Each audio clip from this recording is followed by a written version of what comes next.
अस्सलामुअलैकुम, वेलकम है आप सभी का इस नई वीडियो में।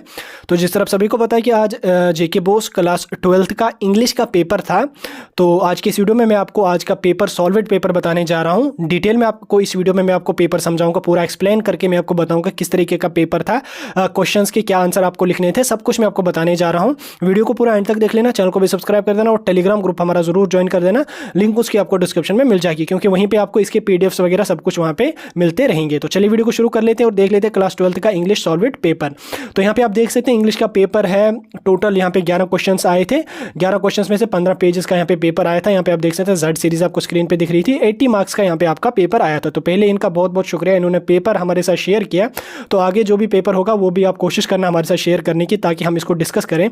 तो टाइम आपको 3 घंटे का यहाँ पे दिया गया था। तो क्वेश्चन नंबर 1 की तरफ हम बढ़ते हैं सेक्शन ए में। सेक्शन ए का जो क्वेश्चन नंबर 1 था रीडिंग कंप्रहेंशन का, इसमें यहाँ पे आपको क्या काम करना था। एक पैसेज यहाँ पे नीचे दी गई हुई थी, आपको उस पैसेज को पढ़ना था। उसके बाद उसका नोट आपको बनाना था। नोट बनाने के साथ साथ आपको समरी लिखनी थी, और उसके साथ साथ समरी को आपको सूटेबल टाइटल लिख लेना था। तो 2 यहाँ पे आपको लिखने थे। एक तो इसमें आपको जो वो नोट लिखना था, एक तो यहाँ पे आपको उसकी समरी विद सूटेबल जो है टाइटल आपको उसका देना था। तो दोनों को यहाँ पे आपको 5-5 10 मार्क्स यहाँ पे इस वाले क्वेश्चन के थे।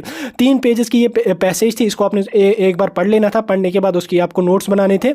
नोट्स और समरी, अगर इस वीडियो में मैं आपको नोट बताऊंगा किस तरह से लिखना है, समरी क्या लिखनी थी, तो वीडियो काफी लंबा हो जाएगा, इसलिए इस वाले क्वेश्चन को हम यहाँ पे स्किप कर लेते हैं। और टाइटल का यहाँ पे अगर आप देख लोगे, the discovery of freezing has changed our eating habits, इसमें आप देख लीजिए the discovery of freezing appliances, इस तरीके का कुछ टाइटल इसमें आप लिख सकते हैं। इस तरीके का टाइटल आ जाएगा, या फ्रीजिंग ऑफ वेजिटेबल्स, ये भी इसमें टाइटल आ सकता है, क्योंकि वेजिटेबल्स का इस क्वेश्चन में काफी ज्यादा जिक्र किया गया है।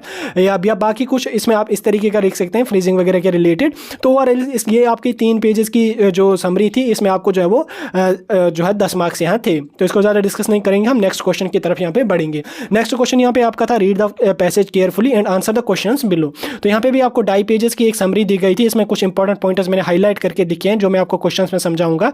तो जब मैंने आपको मॉडल पेपर समझा दिया था, तो उस टाइम अगर आपको याद होगा, मैंने आपको उसी दिन बोला था कि जो पैसेज वाले क्वेश्चंस होंगे, जो पैसेज वाले 10 क्वेश्चंस आते हैं, ये काफ़ी ज़्यादा इजी होते हैं। 10 अगर आपको नहीं आ जाएंगे, 8-9 आपको डेफिनेटली आ जाएगा। 9 भी नहीं आ जाएंगे, 7-8 तो आपको डेफिनेटली आ जाएंगे। इन सारे के सारे क्वेश्चंस का आंसर आपको इसी ऊपर वाले जो है वो पैसेज में ही आपको देखने को मिलेगा। चलिए मैं यहाँ पे तभी हाईलाइट करके बता दिया है आपको, मैं समझा रहा हूँ, क्योंकि अगले साल जो ये वीडियो देख लेंगे उनको भी ये काफ़ी हेल्पफुल रहने वाला है। तो पहले क्वेश्चन यहाँ पे आया था, what are the primary components of the tree's circulation system. यहाँ पे अगर आप देख लोगे, इसमें जो प्लांट्स की सर्कुलेशन होती है उसको यहाँ पे डिफाइन कर दिया गया है। उसी के बारे में यहाँ पे 3 पेजेस की पैसेज लिखी गई है। तो इसमें यहाँ पे अगर आप देख लोगे, आपने जब वो 7th 8th में पढ़ा होगा, इसमें जाइलम फ्लोएम जो होता है वो प्राइमरी कंपोनेंट जो होते हैं वो ट्री की सर्कुलेशन के लिए लगते हैं। ठीक, इतना ही आपको लिख लेना था। उसके बाद नेक्स्ट क्वेश्चन यहाँ पे आया है, the underlined word this in paragraph I refers to. यहाँ पे हम पहले देख लेंगे कि जो दिस वाला अंडरलाइन्ड वाला वर्ड है, ये कहाँ पे लिखा गया है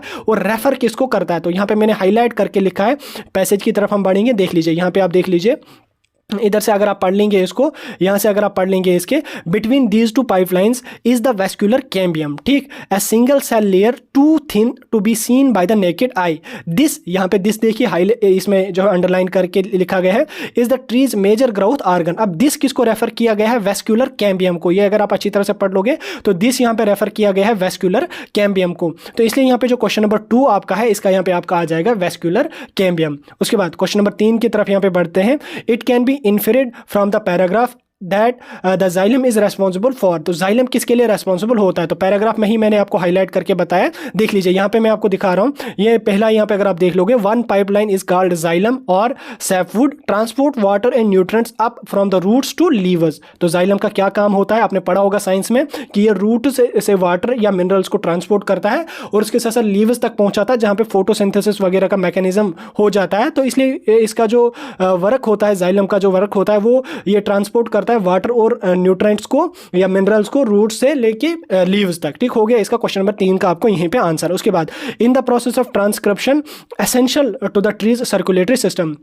is the process of transcription is the process of transpiration essential to the trees circulation system। देखिए जो ट्रांसपायरेशन की प्रोसेस होती है, यानी कि जब प्लांट जो है लीव्स के जरिए वाटर को एक्सक्रिएट करता है बाहर, तो ये प्लांट के लिए ज़रूरी होता है या नहीं होता है। तो इसको यहाँ पे मैंने हाईलाइट करके दिखा दिया आपको, यहाँ पे देख लीजिए आप हाईलाइट करके, तभी मैंने आपको इसमें दिखा दिया। तो जब आपको मैं PDF दे दूंगा टेलीग्राम पे, आपको समझ आ जाएगा। Transpiration the evaporation of water from leaves creates the tension that drives long distance transport up through the xylem pipeline. यानी कि जो ट्रांसपायरेशन होती है, वाटर जब बाहर निकलता है तो लॉन्ग डिस्टेंस वाटर जो है वो नीचे से इजीली ऊपर तक आ जाता है। इसमें यहाँ पे आप का जो है वो ये काफ़ी ज़्यादा इंपॉर्टेंट रहता है प्लांट के लिए, इसलिए इसका जो आंसर आपका रहने वाला है क्वेश्चन नंबर 4 का, ये आपका यस इसका आंसर रहने वाला है। ये साइंस में आपने पढ़ा होगा, ये काफ़ी ईजी है, तो ये आप कर सकते हैं ईजिली। उसके बाद the word gummy is closest in the meaning. तो गम्मी, यहाँ पे मैं गम्मी का तो आपको समझ आ गया क्या है, लेकिन मैं थोड़ा सा यहाँ पे पैसेज के जरिए आपको जो वो हाईलाइट करना चाहता हूँ, थोड़ा सा क्लियर करना चाहता हूँ। यहाँ पे आप देख लीजिए, over time is innermost xylem cells becomes closed with hard or gummy waste products and can no longer transport fluids. Gummy means gum आपको समझ आ जाएगा, जो ग्लू वगैरह होता है जिसे आप पेजेस वगैरह चिपकाते हैं। तो गम्मी मतलब क्या होता है कि स्टिकी टाइप का, ठीक। तो इसका जो क्वेश्चन नंबर 5 का जो आंसर है वो आपका स्टिकी है। इसमें यहाँ पे 3-4 ऑप्शंस दिए हुए हैं, स्टिकी, लिक्विड, स्मेली या फ्लफी। इसका जो है आंसर आने वाला है right, that is sticky. Question number next वाले पार्ट पे चलते हैं।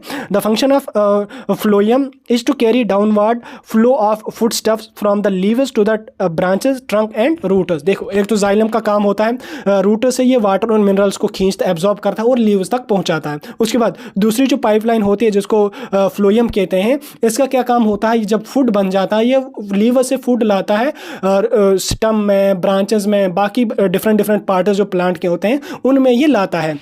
तो इसका जो आंसर आपका रहने वाला है पार्ट नंबर 6 का, वो राइट आंसर रहने वाला है, ट्रू पार्ट रहने वाला है ये। इसका यहाँ पे अगर आप ऊपर ही पैसेज में ही पढ़ लोगे, पहले मैंने हाईलाइट करके दिखा दिया है इसमें, यहाँ पे आप देख लीजिए जाइलम का, यहाँ पे मैंने आपको पहले बता दिया, द फ्लोएम और innermost bark carries the downfall flow of food stuffs from the leaves to the branches, trunk and roots. पहले यहाँ पे इसमें मेंशन कर दिया गया है, यानी कि जो आपका 6th वाला पार्ट रहने वाला है वो आपका इसमें राइट आंसर रहने वाला है, यानी कि ट्रू आपका इसमें आने वाला है। उसके बाद what should be the appropriate title of the paragraph. यहाँ पे 3 टाइटल्स दिए हुए हैं, ऊपर वाले पैराग्राफ के लिए कौन सा अप्रोप्रिएट टाइटल आपको लग रहा है। पहला यहाँ पे आपको देख रहा होगा सर्कुलेटरी सिस्टम ऑफ ट्रीज, उसके बाद साइंस ऑफ हाइड्रोलिज, उसके बाद द वर्ल्ड ऑफ ट्रीज। इसका जो राइट आंसर रहने वाला है वो रहने वाला है पहला part, the circulatory system of trees, क्योंकि इस वाले जो पैसेज दी हुई है इसमें सर्कुलेशन प्लांट्स की जो है उसको ही एक्सप्लेन किया गया है। तो टाइटल इसका यहाँ पे सर्कुलेटरी सिस्टम ऑफ ट्रीज ही यहाँ पे रहने वाला है। तो 7th पार्ट का आपका जो है ए पार्ट राइट आंसर रहने वाला है।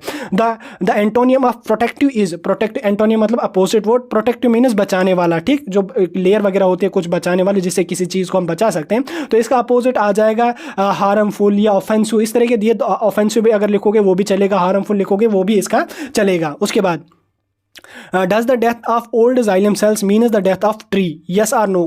पार्ट नंबर 9 यहाँ पे देख लीजिए, इसमें मैंने यहाँ पे आपको ऊपर हाईलाइट करके देखा है। देखिए जो कैम्बियम सेल्स होते हैं या कैम्बियम हमारा होता है वो जाइलम सेल्स को फिर ग्रोथ करता है जब जाइलम सेल्स डेथ हो जाते हैं, इसलिए यहाँ पे मैंने हाईलाइट करके इसमें लिख भी दिया है यहाँ पे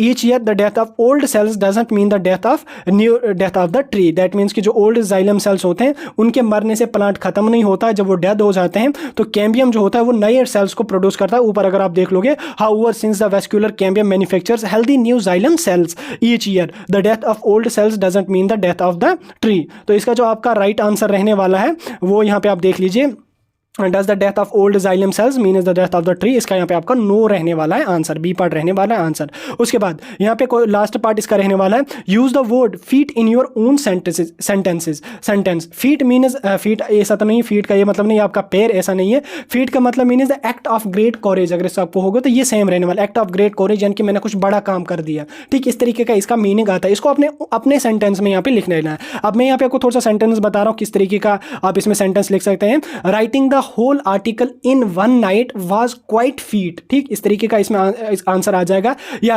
writing the question paper in 2 hours was quite feat, ठीक। 2 घंटे में मैंने पेपर खत्म किया, ये मतलब बड़ा काम मैंने किया, इस तरीके का कोरेज का काम किया, ठीक। ग्रेट कोरेज मतलब बड़ा काम मैंने किया। तो टोटल यहाँ पे इसके 10 क्वेश्चन आ गए, तो 10 के यहाँ पे आपको 10 मार्क्स मिलने वाले, हर क्वेश्चन का आपको 1-1 मार्क्स यहाँ पे मिलने वाला है। उसके बाद सेक्शन बी और सबसे इंपॉर्टेंट सेक्शन यहाँ पे आता है, दैट्स राइटिंग स्किल और ग्रामर का, ठीक। राइटिंग स्किल और ग्रामर का यहाँ पे आप देख लीजिए। राइटिंग स्किल में पहले यहाँ पे आपका आया है, देख लीजिए पहला क्वेश्चन यहाँ पे आया है इसमें, Your mother has opened a small shop of fresh flowers.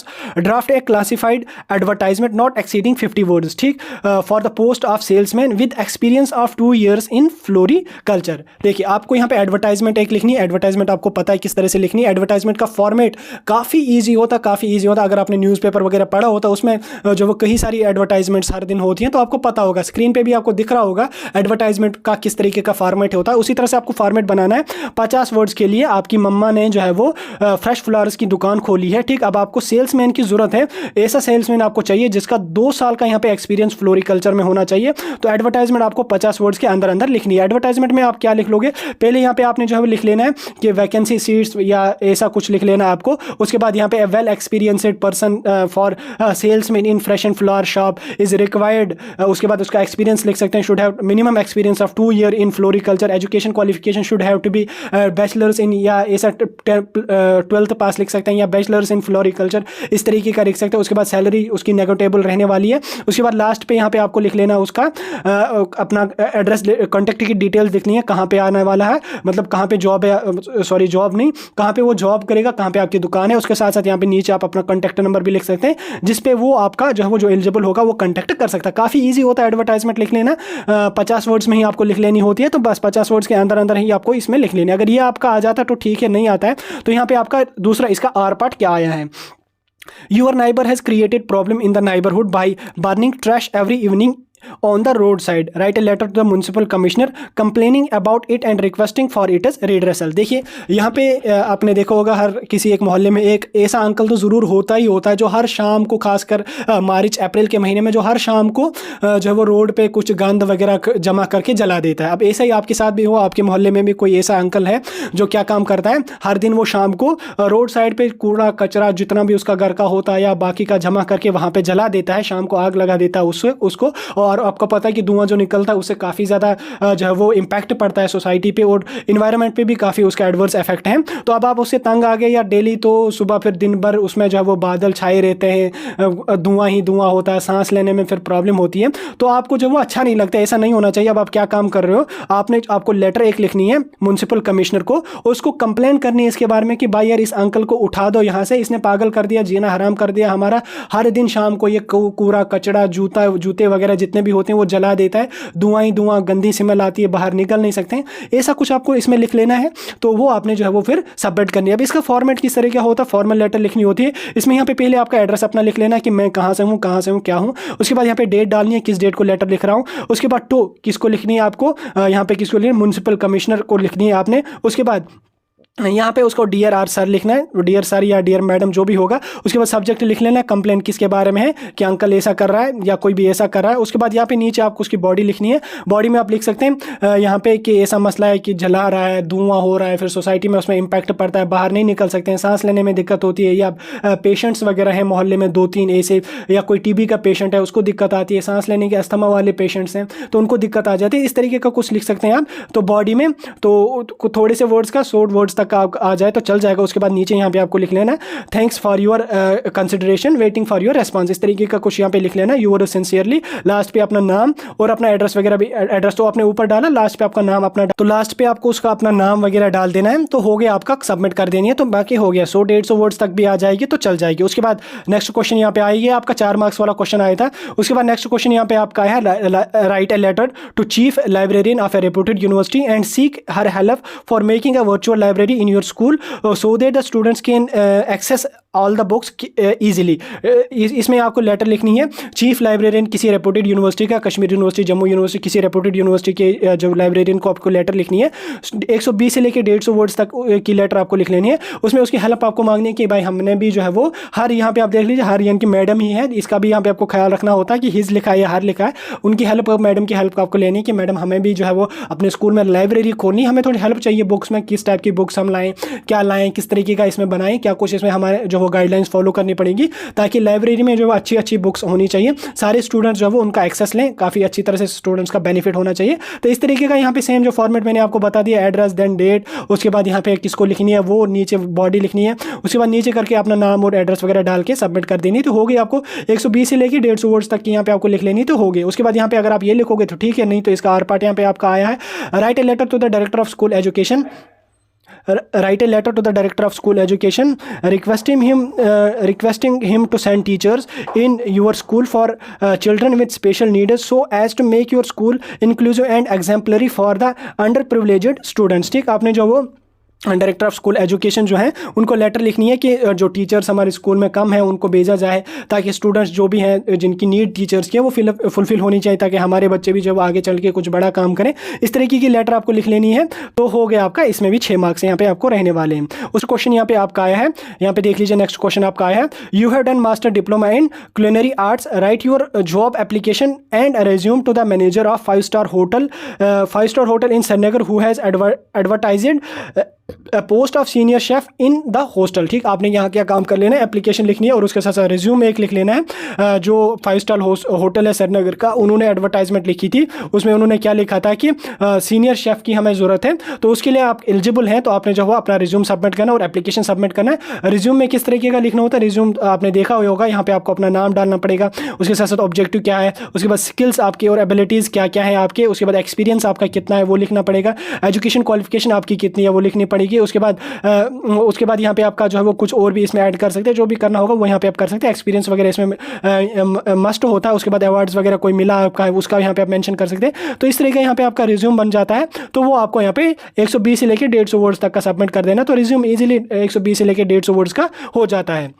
उसके बाद ये अगर आपका आ जाता है तो ठीक है, नहीं आ जाता है यहाँ पे आप देख लीजिए, यूज़ यहाँ पे अब नेक्स्ट क्वेश्चन है इसका or part, you seen and classified advertisement in the newspaper inviting application for the post of vocational trainer higher secondary school, write your job application and resume to the principal applying for the advertised post. Same यहाँ पे आपको जो है वो यहाँ पे vocational trainer की यहाँ पे एडवर्टाइजमेंट आई है हायर सेकेंडरी स्कूल की तरफ से, तो अब आप उसके लिए एलिजिबल हैं, तो आपको रिज्यूम अपना सबमिट करना है प्रिंसिपल को, जिस तरह से मैंने आपको बता दिया उसी तरह से आपको यहाँ पे लिख लेना है। 120 से लेकर 150 वर्ड्स का यहाँ पे आपको लिख लेना है। उसके बाद नेक्स्ट क्वेश्चन यहाँ पे आया है, childrens at very young age are admitted in the crashes because of busy working parents, write article on the bad effects of this trend। यहाँ पे देख लीजिए crashes में यहाँ पे क्या क्वेश्चन आया है। crashes मतलब आपको पता है कि जो जिनके पेरेंट्स वगैरह कहीं काम करते होते हैं या बिजी वगैरह होते हैं, तो वो अपने बच्चों, छोटे बच्चे जो होते हैं वो किसी सेंटर एक होता है जहाँ पे डालते हैं, जहाँ पे उनकी केयर वगैरह कराई जाती है। तो इसका आपने इम्पैक्ट यहाँ पे लिख लेना कि इसका इम्पैक्ट जो है वो क्या रहने वाला है। जैसे यहाँ पे अगर आप देख लोगे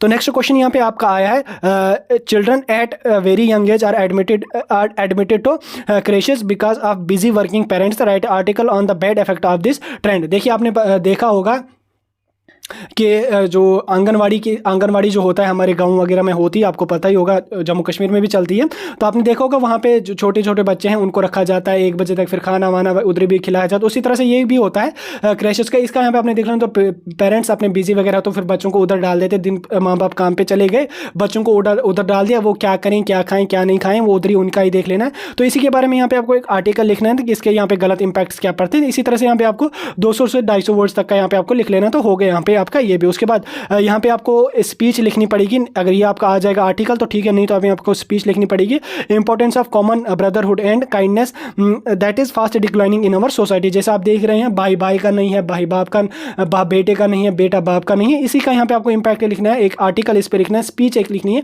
कि इसका इंपैक्ट यहाँ पे क्या पढ़ने वाला है, क्या कुछ इसके बारे में आपने लिख लेना, वो यहाँ पे आपको जो है वो 200 से 250 वर्ड्स तक का यहाँ पे आपको लिख लेना है।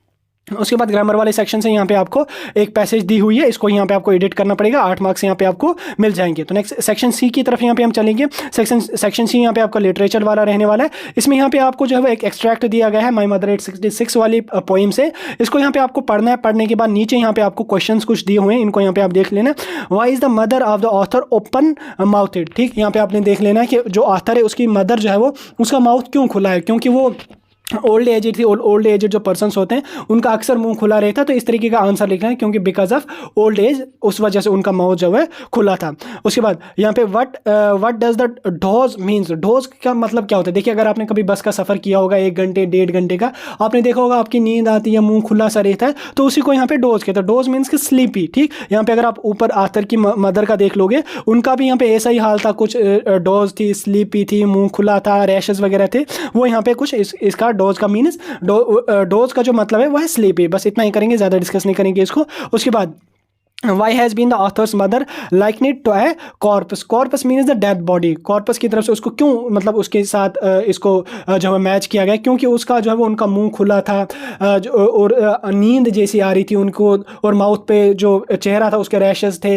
और पेल येलो कलर था। तो ऑब्वियसली वैसा सीन जो होता है वो एक डेड बॉडी की ही होती है, और जो कॉर्पस होता है ये ह्यूमन डेड बॉडी को ही यहाँ पे कहा जाता है। उसके बाद यहाँ पे नेक्स्ट क्वेश्चन आया है, what feeling do you get after you read these lines. In lines को पढ़ने के बाद आपको कैसी फीलिंग आई। ऑब्वियसली इमोशनल सा हो जाता है माँ बाप का ऐसा देख के, तो हर को, खासकर माँ का ऐसा अगर कुछ कहीं पे भी आप पढ़ते हो तो इमोशनल तो हो जाता है हर कोई, तो यहाँ पे आप इमोशनल हो गए, इस तरीके का यहाँ पे आपको लिख लेना। उसके बाद यहाँ पे नेक्स्ट आपको एक और पैसेज दी हुई है। पैसेज देने के बाद नीचे यहाँ पे आपको क्वेश्चन दिए हुए हैं।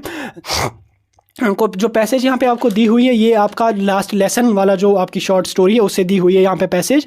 तो इसका यहाँ पे अगर आप पढ़ लोगे, क्वेश्चंस में आपको यहाँ पे बता रहा हूँ, why was the author scared to go school that morning. वो क्यों डर रहा था दूसरे दिन स्कूल जाने के लिए। तो उसके लिए यहाँ पे आपको देख ले, एम हैमल जो था उनको उसको क्वेश्चन करने थे पार्टिसिपाइलर्स के बारे में। उस तरह से नेक्स्ट क्वेश्चन यहाँ, हु वाज एम हैमल, वो एक टीचर था। उसके बाद name the writer of the chapter, chapter आपका लास्ट लेसन था। इसका चैप्टर जो ऑथर था वो कौन था वो आपको पता ही होगा, अल्फोंसी डॉडेट उसका नाम था, वो इसका चैप्टर जो है ऑथर था। उसके बाद what was the teacher going to ask his students. Teacher क्या उनको बोलने जा रहा था, वो यहीं पे आपको इसी पैसेज में मिलने वाला है। इसके बारे में उनको पूछने जा रहा था, पार्टिसिपाइलर्स के बारे में उनको पूछने जा रहा था। और उसी वजह से जो ऑथर था वो डर रहा था दूसरे दिन स्कूल जाने के लिए, क्योंकि उसको पता ही नहीं था कुछ कि मतलब उसने पढ़ा ही नहीं था कुछ कि क्या आएगा पेपर में, क्या कुछ आ जाएगा, तो इसलिए वो स्कैरेड था। उसके बाद नेक्स्ट क्वेश्चन यहाँ पे क्वेश्चन नंबर 9 आया है। इसमें यहाँ पे आपको टोटल 7 क्वेश्चंस दिए हुए हैं। 7 में से आपको यहाँ पे 5 क्वेश्चंस करने हैं। 5 क्वेश्चंस आपको 30 से 40 वर्ड्स तक के लिखने थे आंसर। ये आपके सिलेबस से ही आए थे, तो 30-40 वर्ड्स का यहाँ पे आपको आंसर लिखने था। तो हो गया यहाँ पे आपका ये क्वेश्चन भी डन। उसके बाद नेक्स्ट क्वेश्चन यहाँ पे क्वेश्चन नंबर 10 आया है। इसमें यहाँ पे आपको लॉन्ग आंसर टाइप क्वेश्चंस आए हैं। लॉन्ग आंसर टाइप क्वेश्चन देख सकते हैं। इसमें यहाँ पे आपको जो है वो टाइटल लिख लेना था, और उसके साथ साथ यहाँ पे कमेंट्स देने थे इसके सिग्निफिकेंस के। उसके बाद यहाँ पे आपको जो है 6 मार्क्स वाला आया था, उसका यहाँ पे आपको आर पार्ट मिला था। इन क्वेश्चन को अगर हम डिस्कस करेंगे तो वीडियो लंबा हो जाएगा, ये ज़्यादा डिस्कस करने की जरूरत नहीं है इनकी। उसके बाद यहाँ पे फिर से यहाँ पे क्वेश्चंस आपके आए हैं, इनको आपको 150 से लेके 180 वर्ड्स का आंसर यहाँ पे आपको लिख लेना। क्वेश्चन नंबर लास्ट है ये आपका 6 मार्क्स वाला आया था। 2 यहाँ पे क्वेश्चन थे, 2 में से आपको 1 क्वेश्चन यहाँ पे करना था। तो चलिए, मैं भी थक गया, कम से कम 15 मिनट प्लस वीडियो हो गया, तो वीडियो को यहाँ पे कर लेंगे खत्म। ये था आपका जेके बोस क्लास 12th का इंग्लिश का पेपर। आपका पेपर कैसा हो गया आप कमेंट सेक्शन में ज़रूर बता देना। वीडियो कैसा लगा कमेंट सेक्शन में ज़रूर बताना, और वीडियो को अपने फ्रेंड्स के साथ भी शेयर कर लेना। PDF के लिए हमारा टेलीग्राम ग्रुप ज्वाइन कर लेना, वहाँ पर मैं PDF डाल दूँगा।